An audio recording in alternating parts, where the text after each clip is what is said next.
Learning मंत्रा के online पाठशाला में आप लोगों का स्वागत है।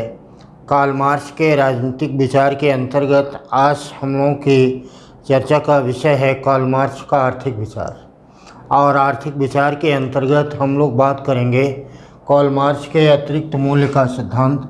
कार्ल मार्क्स का आर्थिक सिद्धांत में कार्ल मार्क्स के द्वारा प्रतिपादित आर्थिक सिद्धांत के अंतर्गत हम लोगों को बात करना है इनके द्वारा प्रतिपादित अतिरिक्त मूल्य का सिद्धांत।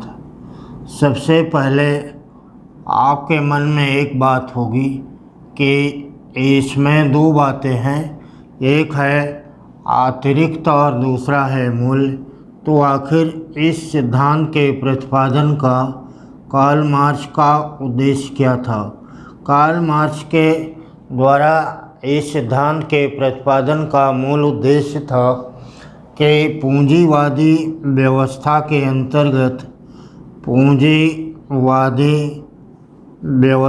के अंतर्गत किस प्रकार से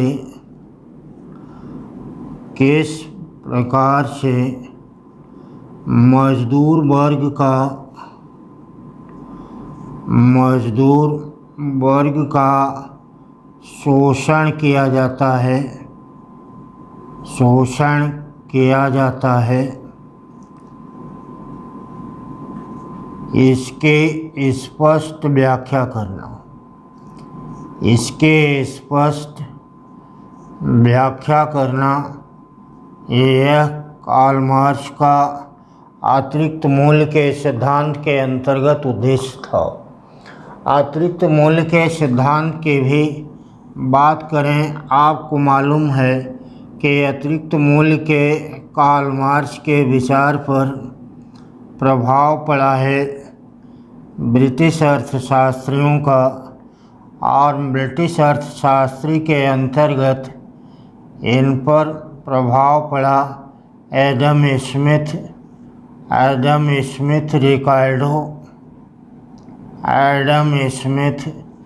रिकार्डो एवं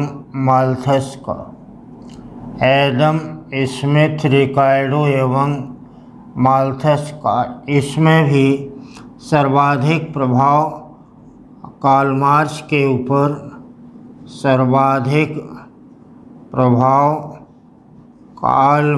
के ऊपर रिकार्डो का पड़ा है। और रिकार्डो के द्वारा अतिरिक्त मूल्य के सिद्धांत की बात नहीं की गई थी, परंतु रिकार्डो के द्वारा मूल्य सिद्धांत का वर्णन किया गया था, जिसमें इनके द्वारा श्रम सिद्धांत को अपनाया गया। और श्रम सिद्धांत का अर्थ होता है कि किसी भी व्यक्ति के द्वारा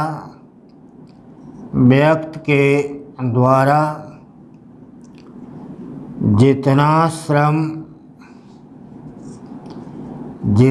श्रम उस वस्तु पर लगाया जाता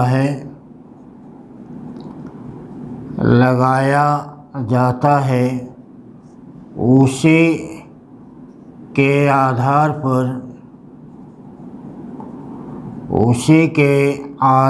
पर उस वस्तु की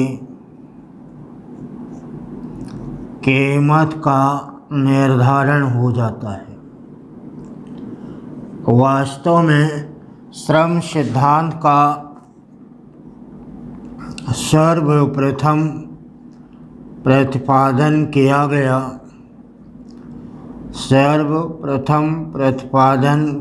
गया था।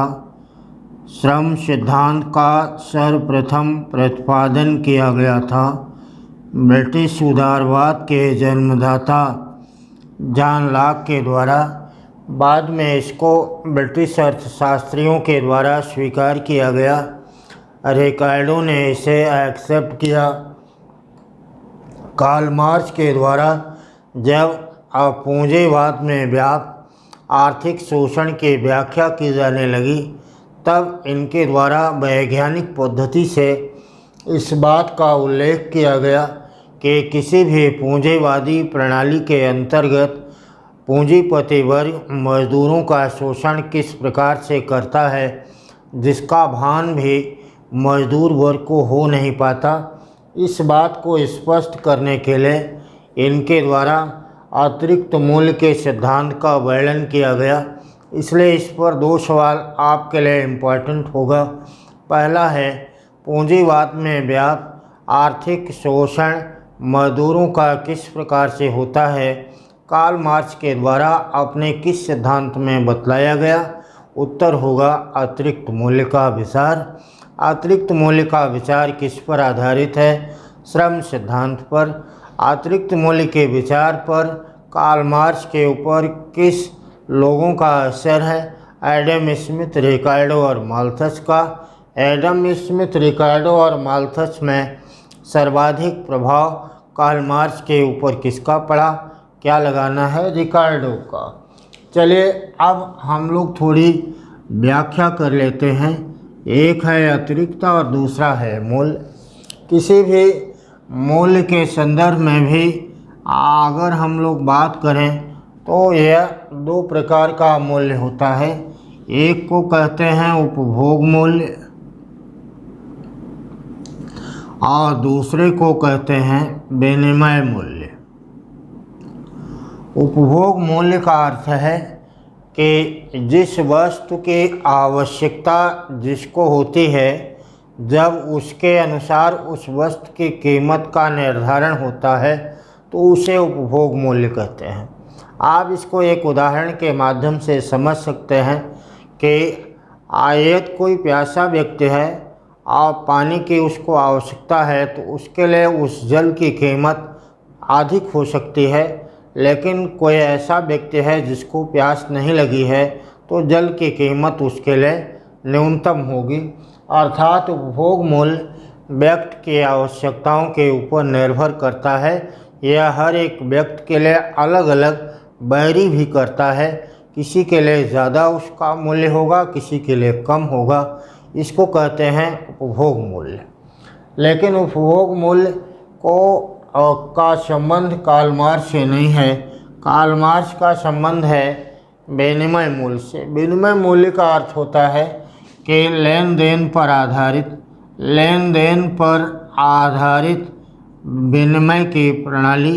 इसके अंतर्गत दो प्रकार का है। एक होता है सरल विनिमय और दूसरा होता है जटिल विनिमय। सरल विनिमय और दूसरा है जटिल विनिमय। सरल विनिमय को अगर आप समझने का प्रयास करते हैं तो आपको मालूम होगा कि जब लेन देन का आधार वस्तु हुआ करता था, तब उसको हम सरल विनिमय कहते हैं। सरल विनिमय का अर्थ है किसी एक वस्तु को किसी को देना और उसके बदले में किसी दूसरी वस्तु को ले लेना। जैसे अगर हमने किसी को लौकी दिया तो उसके बदले में हमने उससे किसी दूसरी सब्जी को ले लिया, तो उसको कहते हैं सरल विनिमय। लेन देन का आधार यहाँ पर सरल है, व्यक्ति निस्वार्थी है, समाज के हित में काम करता है, आपसी पारस्परिक सहयोगपूर्ण संबंधों के आधार पर अपनी जीविका का संचालन करता है। सरल विनिमय वास्तव में लेन देन की वह प्रणाली है जो पूंजीवादी व्यवस्था के प्रचलन के पूर्व प्रचलित था। अब आया जटिल विनिमय प्रणाली। जटिल विनिमय प्रणाली को मुद्रा आधारित अर्थव्यवस्था कहते हैं। मुद्रा आधारित अर्थव्यवस्था कहा जाता है। मुद्रा आधारित अर्थव्यवस्था का अर्थ है कि किसी भी वस्तु को के लेन देन में केवल मुद्रा को ही आधार बनाया जाए। इस विनिमय प्रणाली का उदय तब हुआ जबकि पूंजीवादी व्यवस्था का विकास हुआ। 17वीं 18वीं शताब्दी में यह चरमोत्कर्ष पर पहुंच जाता है। इसलिए अपने अतिरिक्त मूल्य के सिद्धांत के अंतर्गत कार्ल मार्क्स के द्वारा जटिल विनिमय को ही आधार बनाया गया और जटिल विनिमय को आधार बनाते हुए इनके द्वारा सरप्लस वैल्यू अतिरिक्त मूल्य के विचार का प्रतिपादन किया गया। इसकी व्याख्या करने में भी कार्ल मार्क्स के द्वारा दो मूल्यों की और चर्चा की गई। एक को कहा उत्पाद मूल्य और दूसरे को कहा भुगतान मूल्य। एक को कहा उत्पाद मूल्य और दूसरे को कहा भुगतान मूल्य। उत्पाद मूल्य की बात करते हैं। कार्ल मार्क्स ने कहा कि किसी भी वस्तु के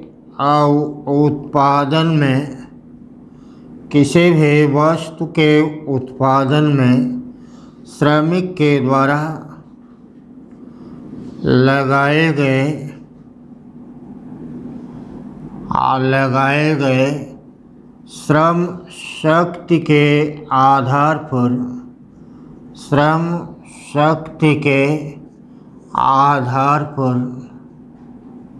वस्तु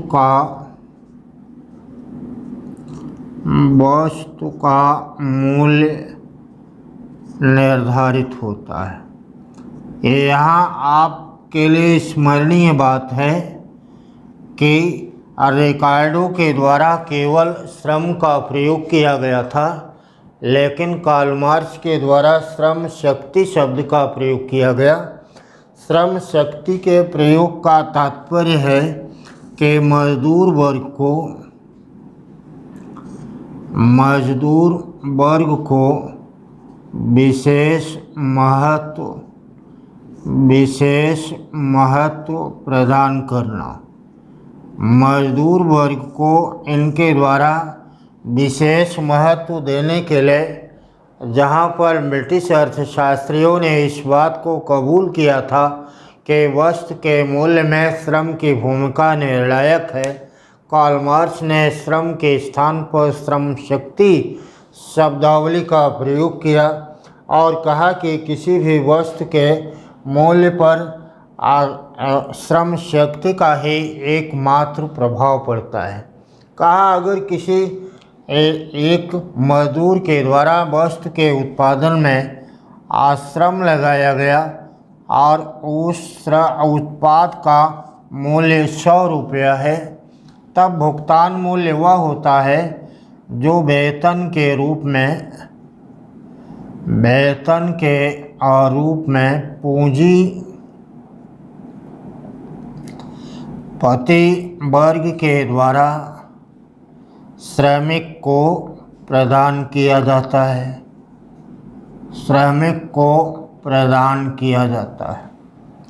देखिए, दो बातें आपको समझ में आ गया होगा।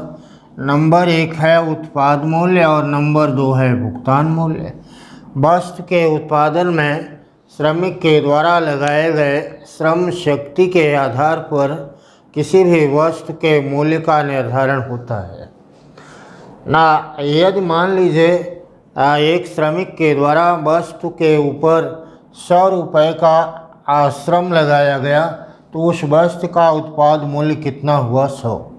भुगतान मूल्य का अर्थ है वह संपत्ति या वह धन, वह मूल्य वेतन के रूप में जिसे पूंजीपति वर्ग के द्वारा श्रमिक को प्रदान किया जाता है, उसको हम भुगतान मूल्य कहते हैं।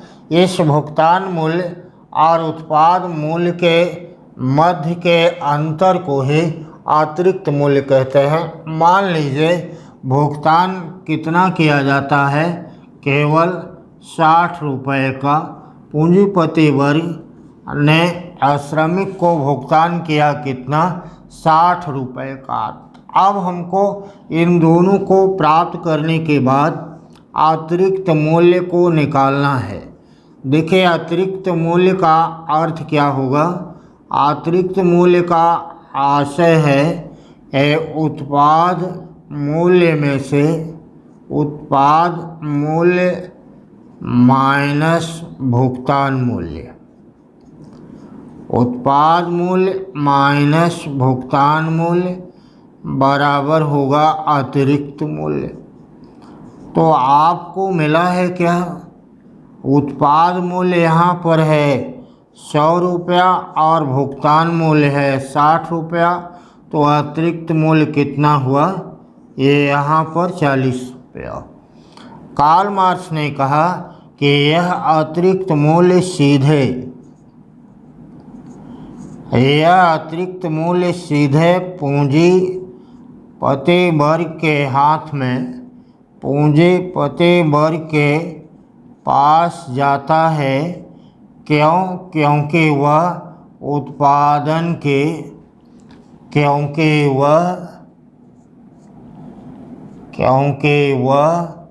उत्पादन के साधनों का मालिक है और उस संपत्ति को वह अपने पास रख करके धन का निरंतर केंद्रीकरण करता जाता है और इसी आधार पर एक श्रमिक अपने श्रम को बेचने के लिए मजबूर होता है। कार्ल मार्क्स के द्वारा अतिरिक्त मूल्य के माध्यम से इस बात को समझाने का प्रयास किया गया कि एक क्रमिक आधार पर वैज्ञानिक रीत से पूंजीपति वर्ग के द्वारा श्रमिक वर्ग का निरंतर शोषण किया जाता रहता है और श्रमिक वर्ग को इसका भान तक नहीं हो पाता है। इसलिए एक प्रकार से इनके द्वारा यह बतलाने का प्रयास किया गया कि पूंजीपति वर्ग श्रमिक वर्ग का शोषण किस प्रकार से करता है और यह धन सीधे सीधे पूंजीपति वर्ग के पास में चला जाता है केवल इसके कारण क्योंकि वह उत्पादन के साधनों का मालिक है, धन का केंद्रीकरण होता है और श्रमिक वर्ग के शोषण की यह प्रक्रिया निरंतर चलती रहती है।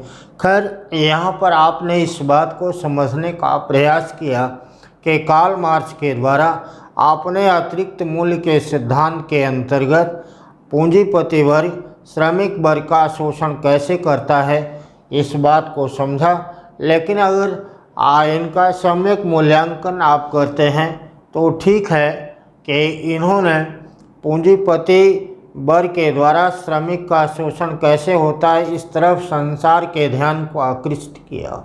लेकिन कार्ल मार्क्स का यह कहना कि किसी भी वस्तु की कीमत के निर्धारण में केवल और केवल श्रम शक्ति ही एकमात्र निर्धारक तत्व है, यह तर्कसंगत नहीं हो सकता क्योंकि वस्तु के मूल्य के निर्धारण में ना मशीन के द्वारा उत्पादित माल, ट्रांसपोर्टेशन ना और अन्य अनेक कारक भी उतने ही महत्वपूर्ण होते हैं।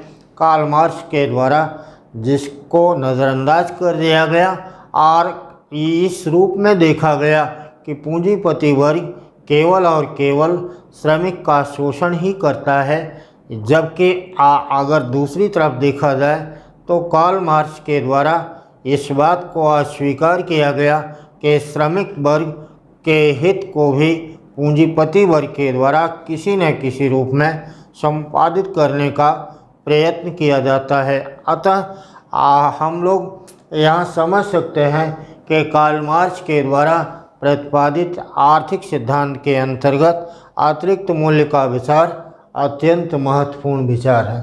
खैर, अब हम लोगों को कार्ल मार्क्स के आर्थिक सिद्धांत के पश्चात देखना है कि कार्ल मार्क्स के द्वारा अपने नैतिक सिद्धांत के अंतर्गत कौन सा विचार दिया गया। कार्ल मार्क्स के द्वारा अनैतिक सिद्धांत के अंतर्गत एक अत्यंत महत्वपूर्ण विचार का प्रतिपादन किया गया। नैतिक सिद्धांत में इनके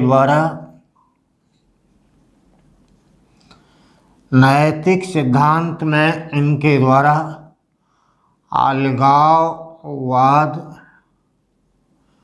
या परायेपन के विचार का प्रतिपादन किया गया।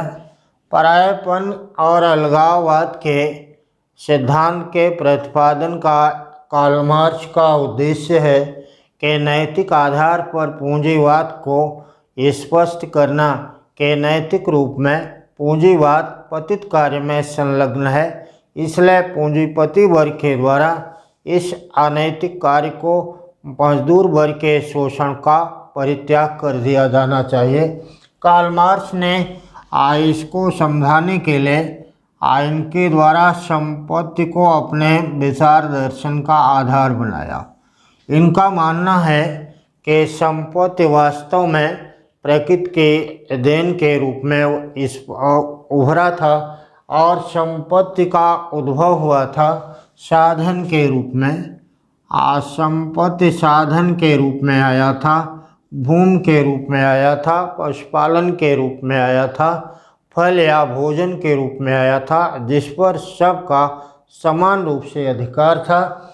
इस प्रकार से संपत्ति प्रारंभिक काल में केवल साधन के रूप में आया, लेकिन पूंजीपति वर्ग के द्वारा लास्ट में कालांतर में पूंजीपति वर्ग ने क्या कर लिया, कहा कि पूंजीपति वर्ग के द्वारा इसको साध्य बना दिया गया, अर्थात जो साधन था उसको साध्य बना दिया गया और किसी भी प्रकार से किसी भी तरीके से अधिक धन के केंद्रीकरण में ही अपने संपूर्ण जीवन को समर्पित कर दिया। कार्ल मार्क्स के द्वारा आपने इस विचार के प्रतिपादन में 3 बातों का जिक्र किया गया। कहा कि इसके अंतर्गत व्यक्ति सर्वप्रथम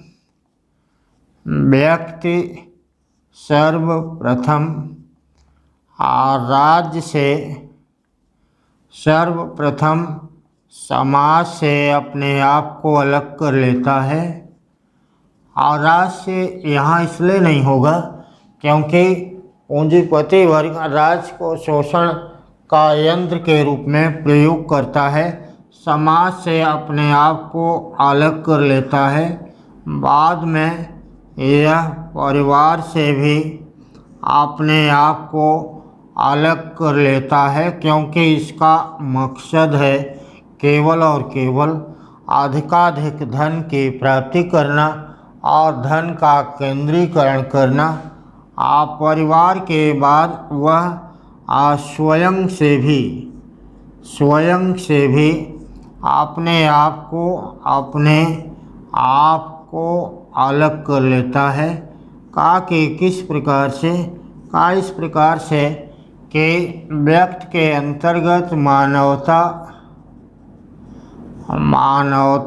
परोपकार, दया के भावना,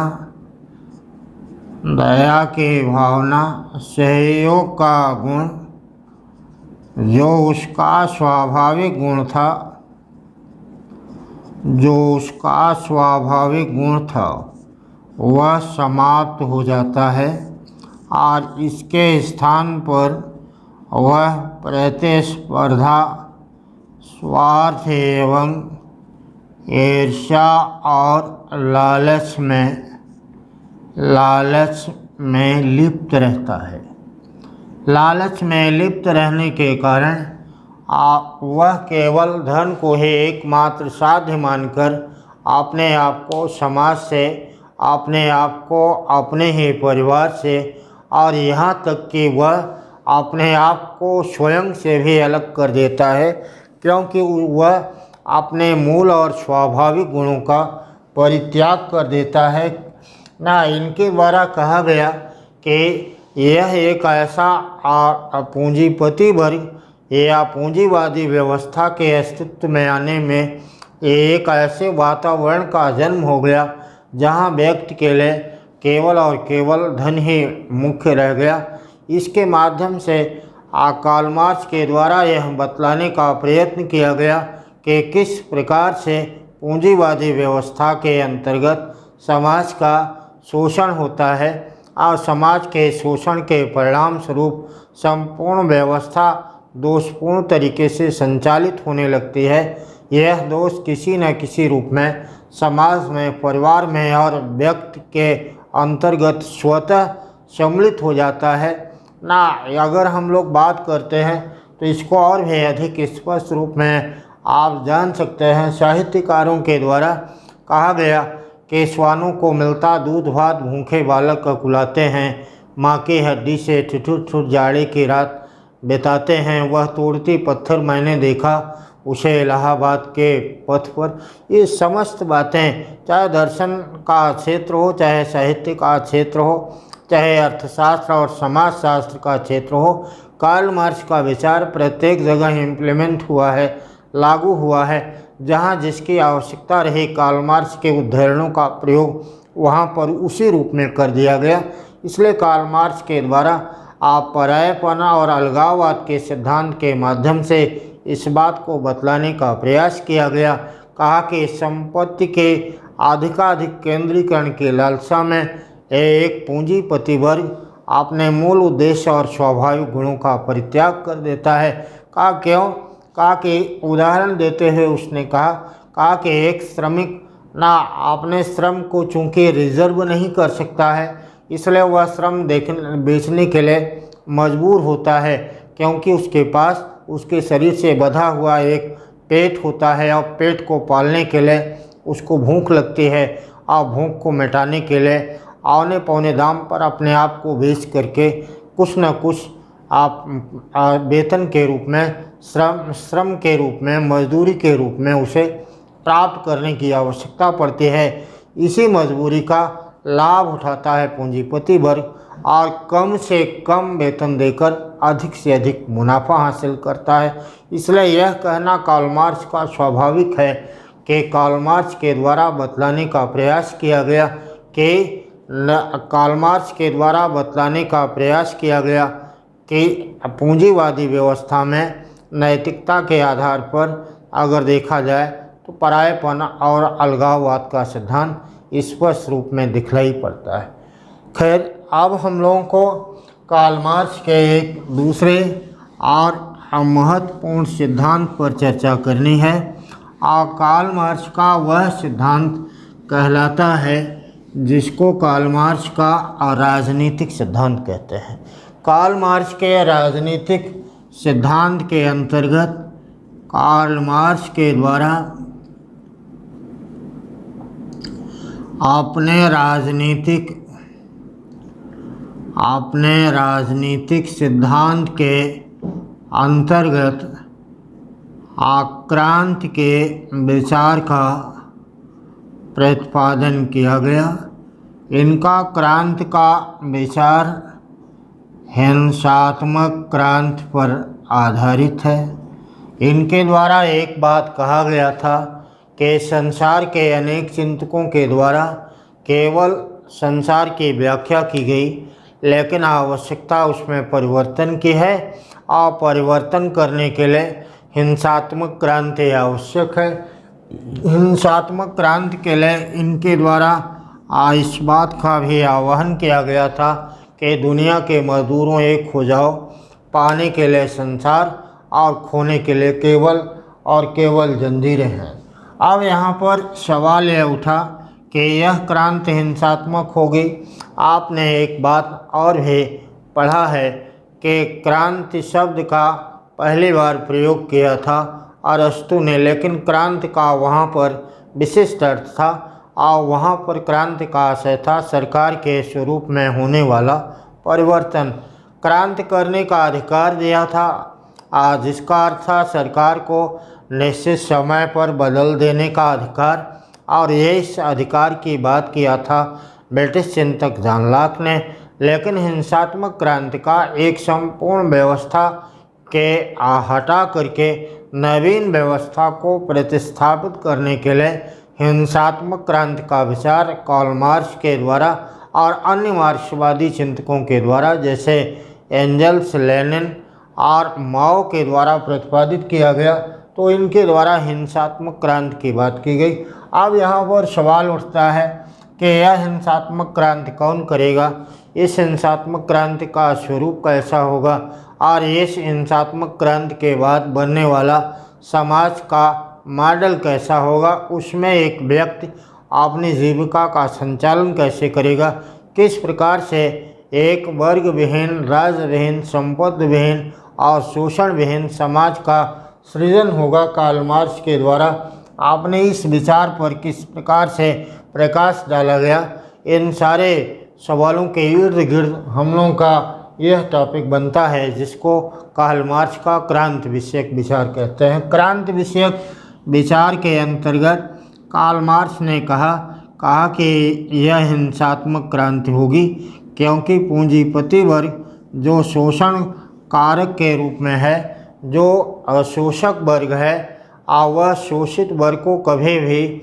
सुविधाएं न दे करके उनको शोषण से मुक्ति प्रदान नहीं करेगा। इसलिए हिंसात्मक क्रांति के अतिरिक्त कोई अन्य विकल्प दिखलाई नहीं पड़ता।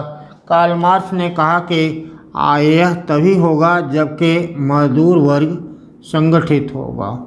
संगठित कब होगा? जब उसमें सामाजिक चेतना का असंगठित होने के लिए सामाजिक चेतना का होना आवश्यक है।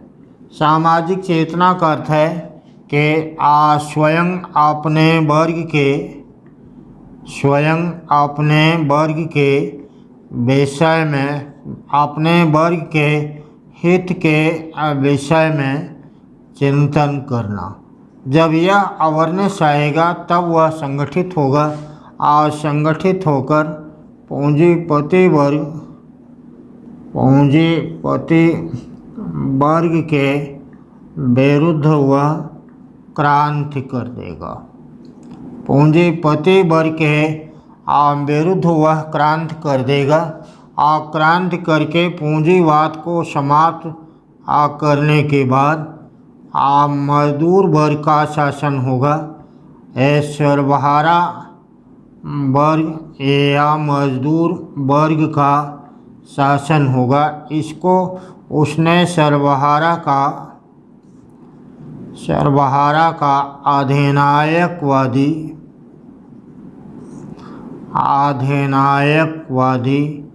युग भी कहा कि इसमें सर्वहारा वर्ग का अधिनायकवाद स्थापित हो जाएगा, क्योंकि क्रांति के माध्यम से बड़े बड़े पूंजीपति वर्ग तो खत्म हो जाएंगे, लेकिन जो छोटे पूंजीपति हैं उनका अस्तित्व बना रहेगा। इसलिए इस स्थिति में आवश्यक है कि संपूर्ण राज्य और शासन प्रणाली के ऊपर मजदूर वर्ग का नियंत्रण हो, और मजदूर वर्ग के द्वारा अधिनायकवादी मॉडल को स्वीकार करके अधिनायकवादी मॉडल के अंतर्गत कार्य करते हुए जो छोटे पूंजीपति हैं उनको भी नष्ट कर दिया जाए। और इस युग के अंतर्गत इस क्रांति के सफलता के पश्चात जिस प्रकार के समाज का निर्माण हुआ उसको समाजवादी युग कहा गया। और कार्ल मार्क्स ने कहा कि यह स्थायी न होकर के माने जब तक अंतिम उद्देश्य की प्राप्ति नहीं हो जा रही है तब तक के लिए ही केवल सर्वहारा वर्ग का अधिनायकवाद होगा।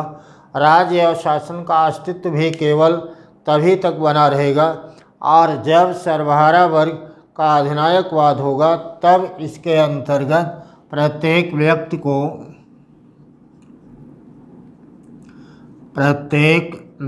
को उसके श्रम का पूर्ण मूल्य प्राप्त होगा। आर्थिक समानता की स्थापना के लिए उत्पादन एवं वितरण के साधनों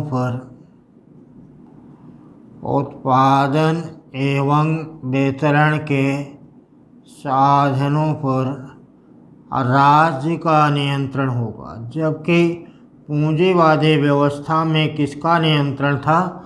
व्यक्ति का। अब राज्य का नियंत्रण होगा। मजदूर वर्ग के हित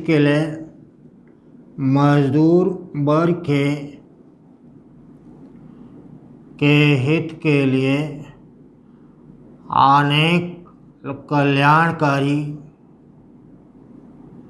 अनेक कल्याणकारी कार्यक्रमों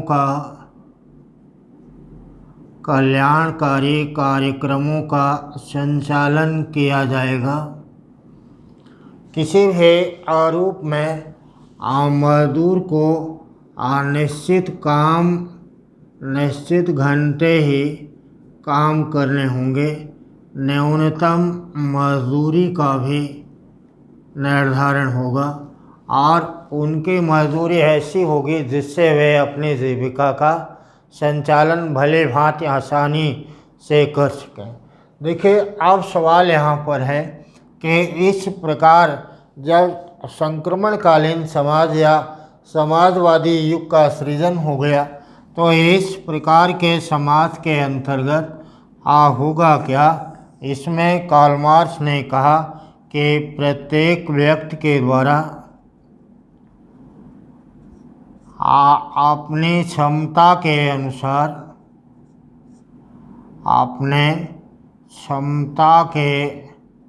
अनुसार कार्य किया जाएगा और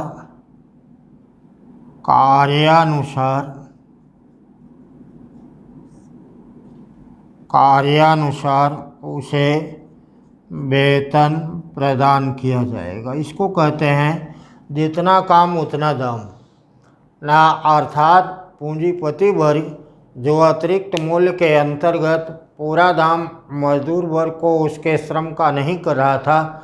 समाजवादी संक्रमणकालीन अवस्था में जिसमें मजदूर वर्ग का शासन होगा, जिसमें सर्वहारा वर्ग का अधिनायकवादी शासन होगा, जिसमें मजदूर वर्ग स्वतः पूंजीपति वर्ग का शोषण करेगा, वहाँ पर प्रत्येक व्यक्ति के द्वारा अपनी क्षमता के अनुसार काम किया जाएगा और कार्यानुसार वेतन प्राप्त करेगा या संपत्ति को, धन को प्राप्त करेगा जिससे वह अपनी जीविका का भली भांति संचालन कर सके।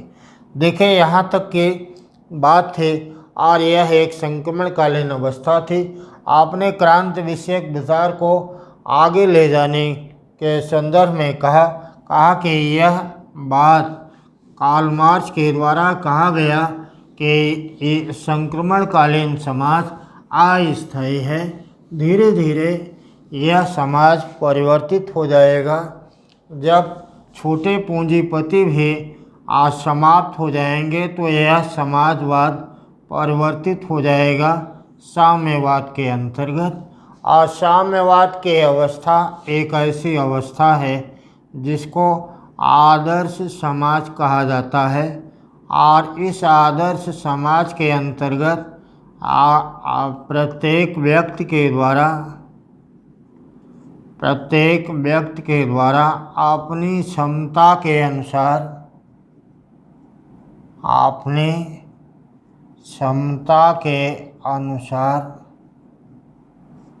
कार्य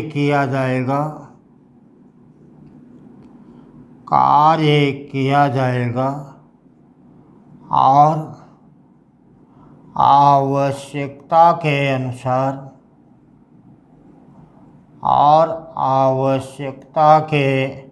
अनुसार वह प्राप्त करेगा। यह अवस्था आदर्शपूर्ण अवस्था है क्योंकि इस अवस्था में संपत्ति का अस्तित्व नहीं होगा और जब संपत्ति का अस्तित्व नहीं होगा तो वर्ग का जन्म नहीं होगा और वर्ग का जन्म नहीं होगा तब स्वाभाविक है वर्ग संघर्ष भी नहीं होगा, क्योंकि अब यहाँ पर अलग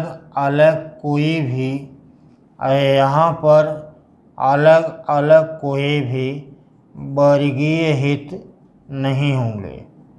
कहा कि जब यहाँ पर कोई भी वर्गीय हित नहीं होगा तब एक वर्ग के द्वारा राज्य का निर्माण दूसरे वर्ग का शोषण करने के लिए नहीं किया जाएगा, इसलिए यह राज्य विहीन अवस्था होगी। कार्ल मार्क्स ने कहा कि यह पूर्ण साम्यावस्था है और इस साम्यावस्था के अंतर्गत किसी प्रकार से किसी व्यक्ति का कोई शोषण नहीं होगा। यह राज्य विहीन और वर्ग विहीन समाज की अवस्था है। इसको कार्ल मार्क्स के द्वारा आदर्श मूलक अवस्था कहा गया। देखिए, कार्ल मार्क्स के द्वारा प्रतिपादित ये महत्वपूर्ण राजनीतिक विचार थे जिसका अध्ययन हम लोगों ने किया। हमें उम्मीद है कि आपको ये क्लास समझ में आया होगा। अगर समझ में आया है तो कमेंट बॉक्स के माध्यम से हमको आप सूचित करें, और अगर कहीं असुविधा है तो कमेंट के माध्यम से उसको भी बताएं, उसका निराकरण किया जाएगा। इस पर आधारित आपका प्रैक्टिस पेपर भी कराया जाएगा। चलिए ठीक है, अगले क्लास में फिर मिलते हैं। तब तक के लिए धन्यवाद। जय हिंद।